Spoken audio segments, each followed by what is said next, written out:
પિયુષભાઈ, આજના સ્ટેજ ઉપર કલાકારો વડાભેડ ઉપસ્થિત છે, એમાં ભગવતીબેન આજ ઉપસ્થિત છે. ગોસ્વામીને જોરદાર તાળીઓના ગણગારથી આપણે વધાવીએ. આપણે તો આ ભજનવાળા બહુ સારા મળ્યા છે બાપુના.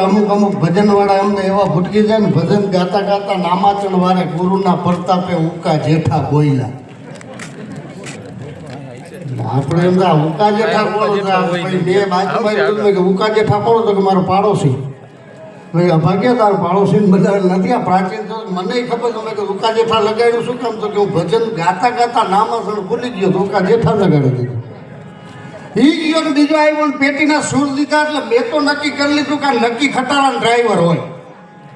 હા, એને સાખી જેવી પડી. સદાય હેન્ડલ સહાય રહો ને સન્મુખ રહો ને બ્રેક. સદાય હેન્ડલ સહાય રહો અને સન્મુખ રહો ને બ્રેક.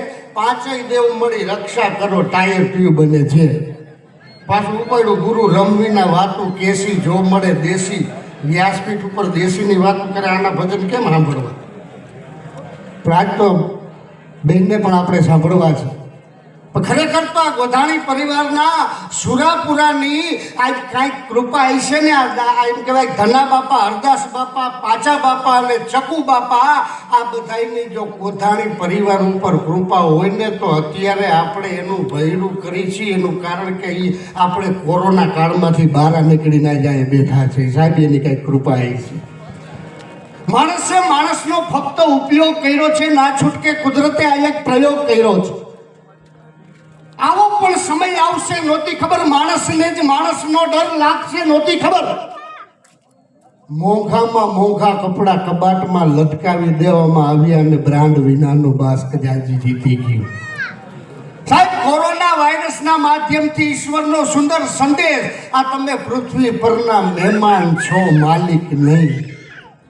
આ ઈશ્વરે આપેલી ભેટોને આપણે ઘણું બધું નુકસાન પહોંચાડ્યું છે. સાહેબ, આ કોરોના વાયરસ એની છેલ્લી નોટિસ છે. અમુક માણસો મેળા મારતા હતા, હોસ્પિટલ ખુલ્લા હતા અને ભગવાનના દ્વાર બંધ હતા. ના ભાઈ, ભગવાનના દ્વાર બંધ નહોતા.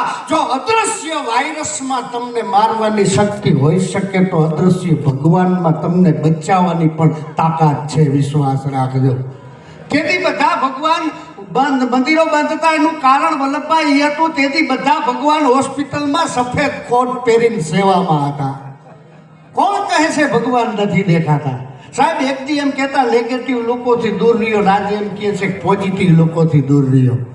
હે, કોઈ તો એવું સેનેટાઈઝર બનાવો કે હાથની સાથે સાથે લોકોના દિલ પણ સાફ કરે. સાહેબ, કોઈને અડવું નહીં તો શીખી ગયા, પણ કોઈને નડવું નહીં કેદી શીખશું? જ્યારે પરિસ્થિતિ બદલવી અશક્ય હોય ત્યારે મનની સ્થિતિ બદલી નાખો. નિમિત્ત કોણ હતું એનાથી ફેર નથી પડવાનો. નિર્ણય હંમેશા ઈશ્વરનો હોય છે. એ દરેકને સ્વીકારવો જ પડે છે. પાછા બધાય પ્રવચનો કરે, વલ્લભભાઈ આમને નામ જીવો, નામને નામ જીવો. નોલો કે મારો ગુરુ મોટો, નોલો કે મારો ગુરુ મોટો, નોલો કે મારા માતાજી મોટા, નોલો કે મારા માતાજી મોટા. એ બધાને સાંભળી લઈ ત્યારે આપણને એમ થાય કે હશે હકીકતમાં મોટું કોણ? અને ત્યારે નજર આવે મોટામાં મોટું હગો આપણો બાપ. આનાથી દુનિયામાં કોઈ મોટો બાપ ન હોઈ શકે. મોટામાં મોટી માં તમારી જન્મદાત્રી. અહીંથી તમે હાલીને ઊંઝા જાઓ અને ત્યાં 50,000ની ચૂંદડી ચડાવો અને તમારી હગી માને, પોતાની માને હાડલોય ન લઈ દેતા તો એ માં ઊંઘિયા તમારી ચૂંદડીને સ્વીકારે નહીં. કારણ કે એ જગત જનની છે, એ જગદંબા છે.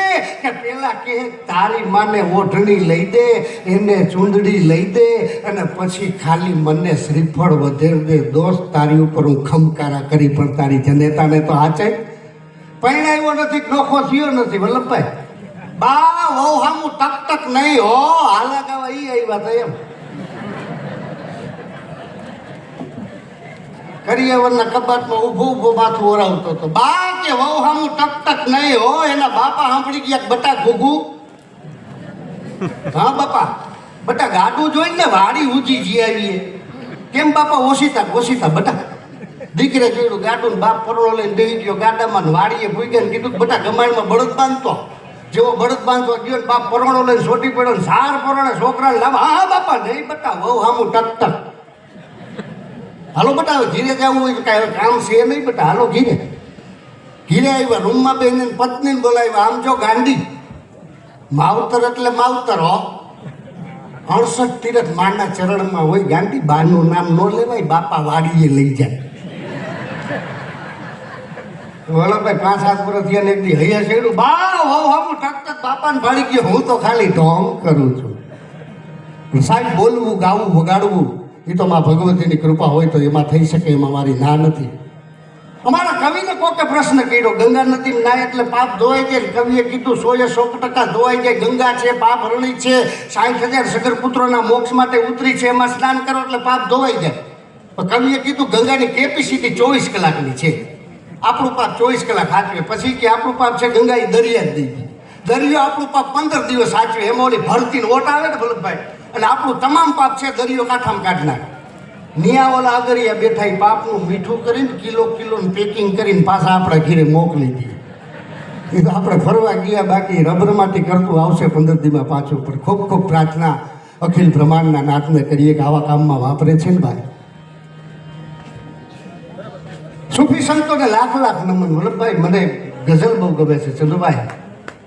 કોઈ આए कोई जाए ये तमाशा क्या है, समझ में कुछ नहीं आता ये दुनिया क्या है. कोई आए कोई जाए ये तमाशा क्या है, समझ में कुछ नहीं आता ये दुनिया क्या है. आने वाले तो चले जाते हैं वापिस, लेकिन जाने वाले नहीं आते ये तरीका क्या है. जन्मे तो मरे छे, आने वाले चले जाते हैं वापिस, लेकिन जाने वाले नहीं आते ये तरीका क्या है. रोने वाले को हंसकर कहता है जनाजा, ठहर जा लौट के आता हूँ तरसता क्या. રોવાવાળાને જનાજો એમ કે તમને એમ કે આ મરી ગયો ને અમે મજા કરશું એમ, તો હું તો અપડાઉન કરું છું, હમણાં હું તમને લેવા આવી સાહેબ. રોને વાલે કો હસકર કહેતા હૈ જનાજા, ઠહર જા લौट के आता हूँ तरसता क्या है. અને કબ્રસ્તાનનું મયત એમ કહે છે કે યહાં ક્યું ચैन से न सोऊं मैं, હું અહીંથી સુખીથી શું કામ નિંદર ન કરું, ये जगह तो मैंने जान दे के पाई है. અને હવે આપણે जब सांस की डोरी टूटेगी तब दोस्त तेरा यूं बोलेंगे, अब जल्द ले जाओ इस ठेर में रखा क्या है. तुझे तो शौक है हर चीज गिन गिन के लेने की, मगर तेरी गिनती नहीं है तो दौलत को गिनता क्या है. कोई आए कोई जाए ये तमाशा क्या है. સાહેબ ખૂબ ખૂબ પ્રાર્થના અખિલ બ્રહ્માંડના નાથને કરીએ, આ ગોધાણી પરિવારને કે આવા કામમાં વાપરે છે ને ભાઈ. કે ડાયરેક્ટ પૈસો મળે એક બાબત છે, બાકી પૈસાને સારી જગ્યાએ વાપરવો એ બીજી બાબત છે. આ પૂરાની કૃપા હોય તો પરિવારને પૈસો મળે, પણ એની મા કૃપા થાય ને તો આવા આયોજન થઈ શકે સાહેબ. એની મા કૃપા હોય તો જ થઈ શકે.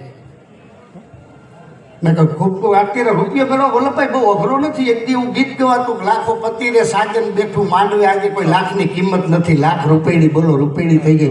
વિચાર તો કરો તમે, સર્વે તો કરો. ઘરથી 2 મોટરસાઇકલ ને 2 4 વ્હીલ છે, અને 25 વર્ષ પછી તો ઘરથી એક 2 નાના હેલિકોપ્ટર આવી છે. આ દિલનું નથી. પછી ક્યાં ગયું એટલે હેલિકોપ્ટર તો કે ભાઈ લઈ ગયો, હું કામ હતું તારી માં ભાત દેવા જ આવું હતું. આપેથી ઉતરામાં ભવાની, ઉતરા એવા નોતરા કપા વીરવામાં ભવાની, આ યુગ આવવાનો છે. પણ એમાં જો માં ભગવતી કાંઈક થોડીક મને તમને સમજણ દઈ દઈએ. આજ પણ અડધી રાતના ટાણે મારા તમારા ગામડા હતા, અટાણે છે કે ચબૂતરાને ચોરા હોય, ઘરના દુજાણા ઢોરા હોય, ઘર ખેતરને પાદર હોય, પ્રેમ ભાવને આદર હોય, હવા ઉજાસ મજાના હોય, દૂધ કી તણા ખજાના હોય, ગાય ગુવારને ગાડા હોય, તણખૂટને વાળી પાટા હોય, હઈ હુતાને મોચી હોય, વાણન કુંભારને કાચી હોય, રસ્તા કાચા પાકા હોય, શેરીએ નાકા હોય, કેડી વાકી ચૂકી હોય, ઈ બાયની કઈડે કૂચી હોય, કુવા તળાવને આરા હોય, વરસાદ પડે તઈ ગારા હોય, ગામમાં એક ગોર હોય, હારા કામમાં મોર હોય, રૂપ નીતરતી નારી હોય, જેની આંખો તેજ કટારી હોય, લાજ શરમની મારી હોય કે ફાદરની પનિહારી હોય, આંગણું ગાળથી લીપેલ હોય, પાછું દિવેલી હેઠી દીપેલ હોય, આંગણ તુલસીનો ક્યારો હોય, ન્યા સંતનો ઉતારો હોય, અને શેર કરતા હારું હોય, અને ગામડું અમારું પ્યારું હોય. સાહેબ આ ગામડાની પરંપરા છે. પણ છેલ્લે આજ ગોધાણી પરિવાર ભેગો થયો છે એટલે નાનો એવો ટૂંકમાં દાખલો દઈને આપણે ભગવતીબેનને સાંભળવા છે. એક વખત અશોકભાઈ આજ મને અહીં સુધી પહોંચાડ્યો છે ને, આપણા રસોઈયા અશોકભાઈ ગડારા, ઉમા કેટરસ, મને એને સાંજે ફોન આવ્યો, મુનાભાઈ આવવાનું. મેં કીધું એમાં સવાલ જ નથી. એને એકવાર જોરદાર તાળીના ગરગડાથી મારા પરમ મિત્ર છે ભાઈ. હા, એકવાર લોખંડનું સંમેલન મળ્યું હતું ભાઈ, તમામ લોખંડ ચંદુભાઈ ભેગું થયું. એમાં ઘણે કીધું હતું કે સમાજને કાપવાનું બંધ કરો, બધા એકબીજાને કાપો છો, કાપવાનું બંધ કરો. એ કે આપણે બધાને અગ્નિકુંડમાં હોમાઈ જવાનું છે ને આપણું પાપનું પ્રાયશ્ચિત કરવું છે. તમામને બોલાવો. રામભાઈ આખી લોખંડની નાઈટને કીધું. એમાં મિસ્ત્રીને કોઈને જઈને કરવતને કીધું હાલ હાલ મોરથા કુટુંબ નક્કી કરીને બેઠું, તું આ બેઠી છો તો કરવત કે હું લોખંડ નથી કાપતી. નહીં, તું કાપસ, કાપે ને આમાં આવવું પડે. દરજીને જઈને કાતરને કીધું હાલ હાલ તારે આવવાનું. કાતર કે પણ હું ક્યાં લોખંડ કાપું? કે નહીં, નોખા કરે ને આમાં આવવું પડે. અને પછી ભાઈ લુવારની જઈને કોઈને જઈને સીડીને કીધું હાલ હાલ કે આખું કુટુંબ નક્કી કરેલું તો એકલી પડી સીડી કે શેતારીઓ કાં તો કે હું અધર પધર ડગું મગું એકલી ઊભી નથી રહી એકથી. મને પેલો હાણસો પકડે.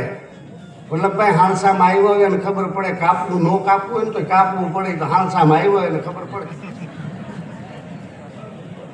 હાણસીને કીધું હાલ હાલ મોરથા. હાણસી કે શેતારીઓ કાં તો કે મારું કુટુંબ તો નોખું છે, વચમાં ઓલો ખીલો છે ને એના હિસાબે ભેગા પડ્યા. એટલે જે કુટુંબમાં ખીલા હોય ને આખા કુટુંબને નડે. પછી કીધું કે હવે કોઈ રહી નથી જતું ને એમાં કોકે કીધું લુગડા સીવવાની હો નથી આવી. ભલે છે સભ્ય નાનું પણ છે આપણા માયલું. કોને કે હાલ હાલ મોરથા આખું કુટુંબમાં નક્કી કરીને બેઠું અને તું અહીં એકલી પડી હોય કે શેતારીઓ કાં તો કે હું કાંઈ કાપતી જ નથી, હું તો ભેગા કરું. તો એ સીડી કીએ ખોટું બોલમાં, તને ભેગા કરવાનો તો વેમ છે, તું તો ફાંકા પાડીને નીકળી જાસ ને, ભેગા તોલો દોરો કરે. ઘણાને એમ હોય હું જ કરું, કાંઈ ન કરતો હોય, નકરા ફાંકા જ કરતો.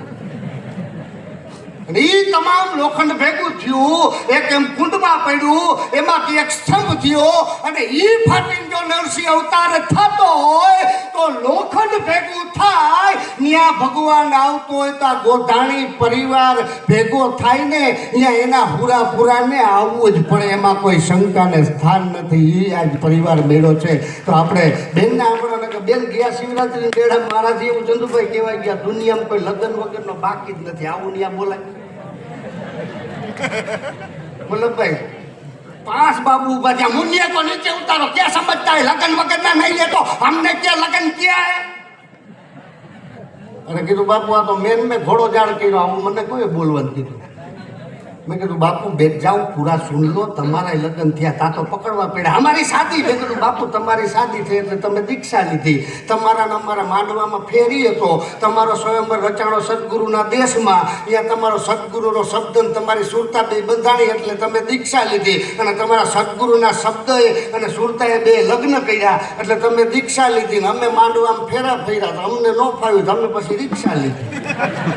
મને કે ક્યારેક અચ્છા બોલતા હે, પણ સમય સાહિત્યની વાતો લેશું. અને ગૌસ્વામી સમાજનું ઘરેણું ગુજરાતનું બહુ જબરું નામ એવા ભગવતીબેનને વિનંતી કરું, જોરદાર તાળીના ગડગડાટ વધારી લ્યો. આપણે સમક્ષ આવે બેન શ્રી ભગવતી.